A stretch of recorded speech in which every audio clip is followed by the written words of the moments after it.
Hey everyone, welcome to Aussie Footy Chats, episode 19, St Kilda Trade Chats. So we're going to talk about the St Kilda Football Club today.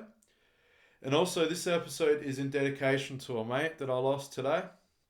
This is in honour of you, mate. And condolence to the families and all the friends. So yeah, I don't want to get into personal details, but I have put a photo up on this side there, just above the port Guernsey. And he was a port man and a good bloke. So just wanted to do this episode in dedication and honour to him. And I'm going to do my best. So yeah, Saints fans, you're going to get a great episode today. And it's in honour of him. And let's get started. So St Kilda this year, they had an interesting year. They didn't finish top 8. They sort of didn't win a lot of games, but didn't lose a lot of games. They're sort of mid-table. Not good enough to make the 8. Bit similar to Port in a way, actually. Sort of didn't win enough games. Didn't play finals. And yeah, Ross has sort of gone into the trade period to sort of think and to sort of look and change the list with the list managers. So they went in this year, probably one of the big clubs that have done a lot of trades. So they were one of the prime movers. So we'll get into who they got.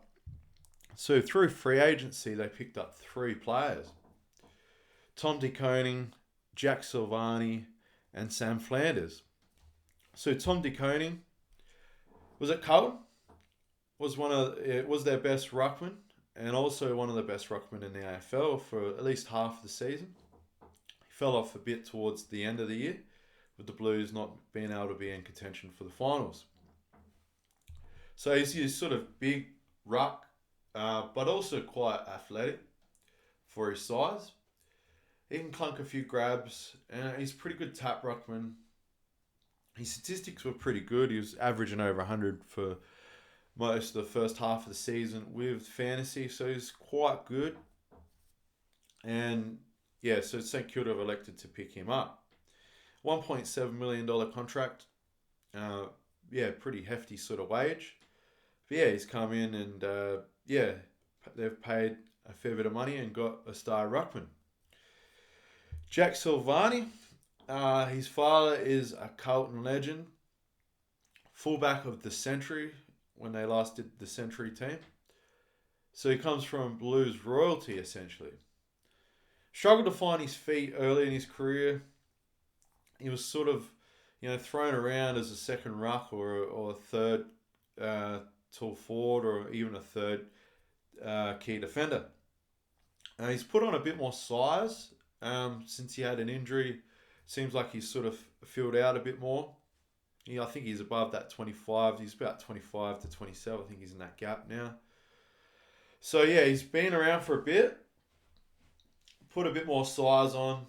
And I actually thought he looked pretty good last year in certain parts of the season, where he's just cemented himself as a centre-half back and sort of played like his father in a certain way. Obviously, his father is really good talent.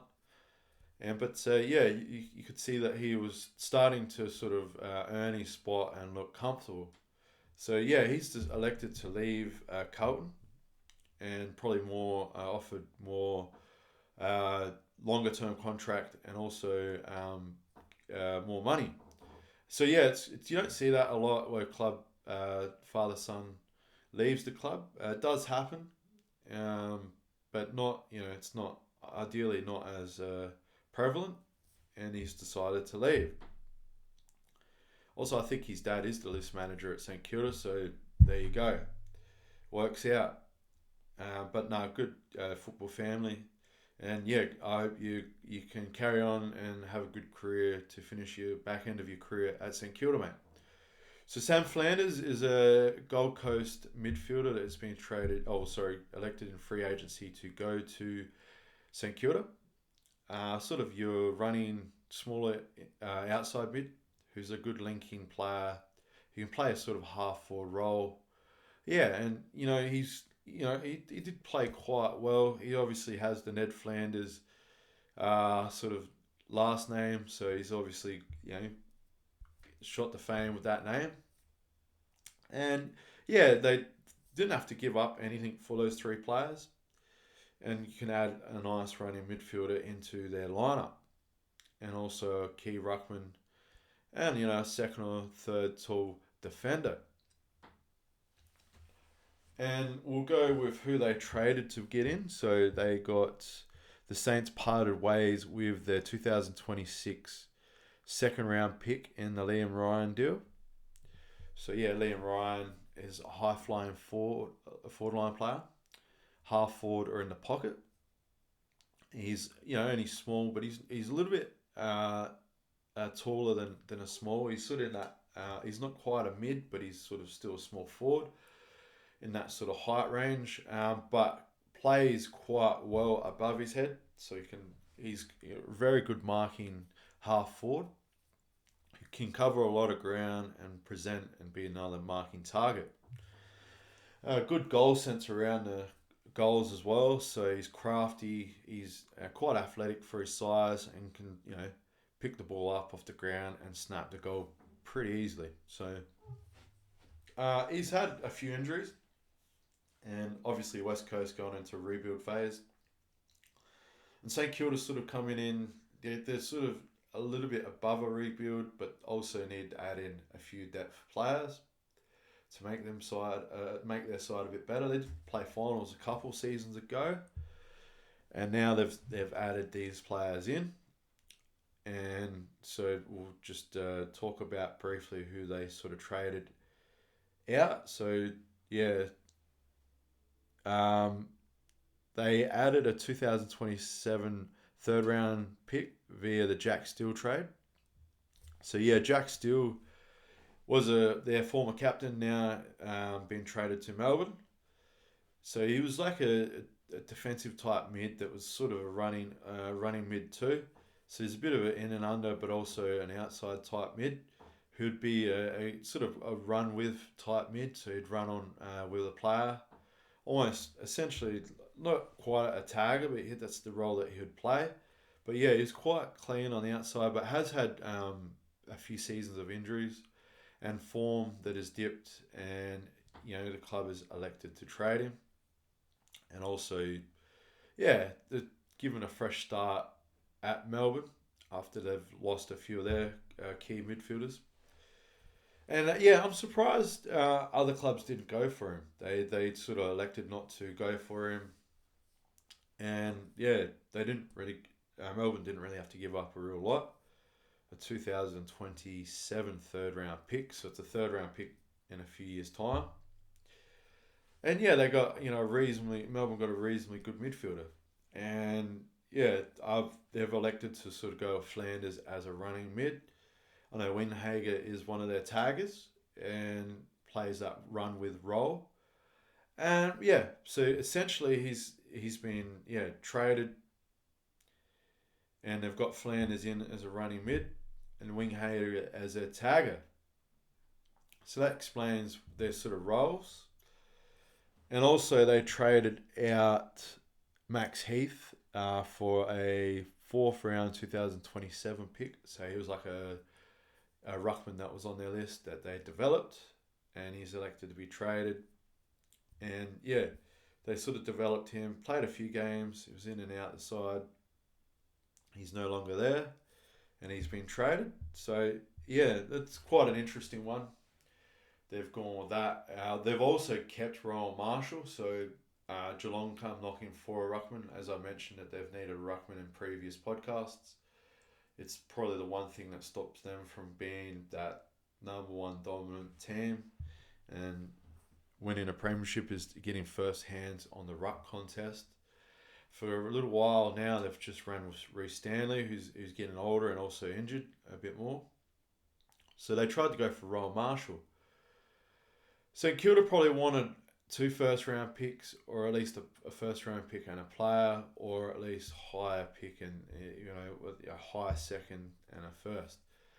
I don't think Geelong were playing sort of hardball for what they wanted to trade with and not give up the capital that St Kilda probably were asking for.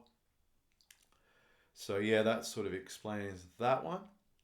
So yeah, they didn't trade Rowan Marshall. They played hardball he was contracted for a couple of years, so St Kilda sort of had the ball in their court to play that, and they've elected to keep him. So you'll have Roel Marshall alongside Tom De Koning in the ruck this year. Both can swap up forward and rest as a key forward to help out Max King. And so that's going to be interesting. King is one of their full forwards. If he can stay on the ground without getting injured, mate, the AFL needs to have a key forward like that, and hopefully he can clunk it and be like your brother up at Gold Coast and have a great season. Also on the trade that didn't happen was Giants defender Lika Lear, who was shattered and incredibly disappointed that he won't be heading to Moorabbin, according to Giants footy boss Jason McCarthy. This sort of was a crucial sort of trade that didn't happen. With all these other players that St Kilda got, they didn't elect to go and get Lika Lear, which would have been a key defender for their backline as well. I think with Jack Silvani in, a bit of a different player. Lika Lear is more of a key position fullback. And they sort of got, I'll just quickly talk about what picks they have to add into the conversation. So picks 50, 65, 86, 104. So quite late round picks, whether they didn't want to give them up for the Lika Lear deal or whether, GWS probably, it's a very late round pick. I mean, pick 50 could have got the deal done, or whether they did a bundle package and put 50 and 65 together and offload that in the trade. I'm not too sure. So, but they've elected to keep that, whether they got draft capital for the following seasons. So there's all these little things that are put together, and that does cover a lot of the club. Obviously, they've kept Wangani Malira, who's recommitted to a couple of years on a 2-year deal, which is a sort of short end contract. I would love you to play for Port, mate. Just a personal note. But congratulations on staying, mate. I hope those 2 years are successful years at St Kilda. Whether he stays on or not after that's the question to be seen. And he's on some big bucks. I think he's the highest paid player at the moment, alongside with Harley Reid's deal with West Coast. So, I think he's on the $2 million mark. I can't quite remember the exact figures at the moment, but he's obviously the highest paid or the first ever player to be on those sort of figures. And well deserved. I mean, he's clearly their best player. I think he'd be looking for a full-time midfield role. And let's see how he goes this year with other players around him. And that's quite good. Coverage of St Kilda. Some of the players, they got late picks in the draft, so they're going to have to pick players that sort of fell through to pick 50, which is, can they find a gem in the rough? I'm not too sure. There's always a couple players that fall late. They don't need a ruckman, probably don't need a key forward, probably could use a developing key defender. They can put time into if they get that late in the draft. Could they go for another running midfielder or an inside mid? Might be a role that they could fill a bit. But I think a lot of all the good inside midfielders will go quite early before pick 50. Whether they can snag one that's fell through. It's not so much of a need though, but I think, even a running midfielder, just a couple that they can develop. And whether they want to actually have just a developing type player that they can get late in the draft that could maybe become a great player. It's to be seen, we don't know. But that covers St Kilda quite well. We'll just actually add in the delisted players. So just my notes loading up right now. So St Kilda delisted Harry Boyd. Nord Premiership player, mature age recruit. Clearly, a McGarry medalist, one of the best ruckmans in the SANFL. Played a couple games at St Kilda and just sort of, struggled to break into the side. Obviously, with Roel Marshall, he probably wasn't going to get much of a gig unless he was injured, which is what happened. But just congratulations on making AFL Harry, I think, congratulations on making it and making it to the top level. And you played some AFL. He'd be walking straight back into Nords, rucking, and winning another SANFL premiership. But, I don't know why other clubs who need a ruckman don't go for him. He's a big-bodied ruckman. Doesn't have the height on his side, but he's got a bigger body. And maybe the rule changes might affect that ability to ruck a bit. But, yeah, I don't see why there's no reason for him to get another gig at a club that needs a ruckman. Because, guys like that don't grow on trees. Zane Cordy, a key defender. Ex-Western Bulldogs player, traded to St Kilda, played a few years there and really held down that sort of fullback position at St Kilda alongside Wilkie. So, a bit of a surprise they've got rid of him. And then bringing in Silvani that's a bit more undersized than him. But, you got the likes of Dougal Howard there and a few other players that can sort of probably take that role and run with it. But yeah, he's an older player now, been around for a while. And yeah, they just elected to move on from him and delist him. And yeah, so Zach Jones from ex-Sydney player that was traded to St Kilda. Inside sort of mid. Hard at it, had a few injuries. I don't know how his body's holding up at the moment. Maybe why they've elected to sort of trade him, and sort of guys like Winghager coming into the side have sort of, took that little extra midfielder spot. And they just don't have this spot for Zach Jones in the lineup anymore, and his body's sort of not held up enough, and they've elected to not renew his contract. Angus McLennan and also Area Schoonemaker. So Schoonemaker was a rebounding half back. He played that third sort of tall role. Almost could be a rebounding centre back, but he's sort of that third tall. I thought he looked quite good. I did put him in my fantasy team when he did play. I think he got an 80 odd a couple of times, and then he was in and out of the side. He looked good in the pre-season, but they didn't play him, and they've elected not to keep him. As far as I think he is at AFL level, he uses the ball quite well and has a little bit of size on him and can be a bit of an athletic sort of trait and gift that he can sort of get around the ground. But I think with Judd McVie going from Melbourne, I don't know why Melbourne don't just give him a gig. It's a like-for-like type of player, and that explains their delistings. I covered St Kilda quite well there. I went through their picks, the delisting, to the free agency and their trades. And, they've been a big mover in this trade period. And, they've stuck to what they've gone in pretty hard. And they've tried to pull some players into the club. A star ruckman, a defender, and a running mid. So a few different types of players that can add a lot of depth, along with a half forward as well. So just positions all over the ground essentially, and that could make a big difference to their lineup. We'll see how they go together, gelling on the ground.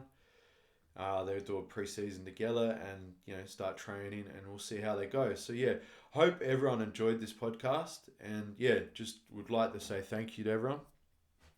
And I hope everyone really enjoyed it. I did my best today to do one in honour of my mate.